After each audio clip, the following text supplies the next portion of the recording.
Good evening friends. তো আজকে আমি যে ভিডিওটা তোমাদের সাথে করছি শেয়ার, ওখানে আমি এটুকুই বলবো যে তোমাদের সবাইকারেরই কেউ না কেউ ফেভারিট বডি বিল্ডার আছে বা ইন্সপিরেশন বলতে পারো আছে। তো তারা যখন কোনো ওয়ার্কআউট প্যাটার্ন তোমাদেরকে রেকমেন্ড করছে, সঙ্গে তারা এটাও বলছে যে তোমরা চেষ্টা করে দেখো এই জিনিসটা, দিয়ে কমেন্ট বক্সে আমাকে অবশ্যই জানাবে যে কতটা এফেক্টিভ হচ্ছে। আর তোমরা যদি সেটা না করে থাকো, জাস্ট তোমরা ও বলছে বলে ফলো করে যাচ্ছ, বাট আদৌ সেটা তোমার জন্য ঠিক কিনা, হ্যাঁ, কতটা তোমার ওই জিনিসটা ফলো করা উচিত, এটাই যদি তুমি না বুঝে করো তাহলে কিন্তু মানে অপোজিট রিয়াকশন হয়ে যাবে। কারণ আমাদেরকে এখানে এটা বুঝতে হবে যে সবাইকার বডি অ্যানাটমি এক নয়।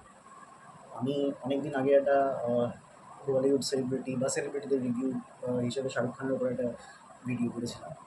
সেখানে আমি একটা জিনিস বলেছিলাম যে হিউম্যান বডি 3 ধরনের হয়: একটোমর্ফ, এন্ডোমর্ফ আর মেসোমর্ফ।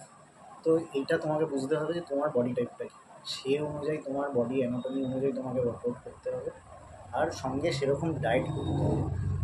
আর শুধুমাত্র আমি ওয়ার্কআউট করে গেলাম কিন্তু ডায়েট করছি না, এতে কোনো লাভ নেই। আজকে আমার বডির যে চেঞ্জেস তুমি দেখছো, এগুলো সব ন্যাচারালি আমি করতে পারছি, কারণ আমি ডায়েটটাকেও সেরকমভাবেই চেঞ্জেস করছি।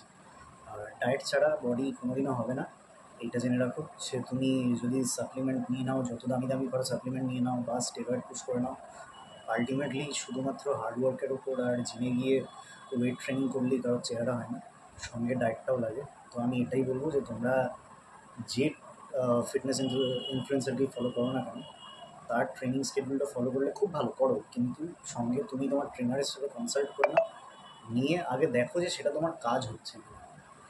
আর হ্যাঁ, সবাই একটু সাবধানে থাকো। এখন ভাইরাল ফিভার হচ্ছে, আমার নিজেরও ঠান্ডা লেগেছে। তো কিন্তু তা সত্ত্বেও আমি আজ ওয়ার্কআউট করেছি, কোনো রেস্ট নিইনি।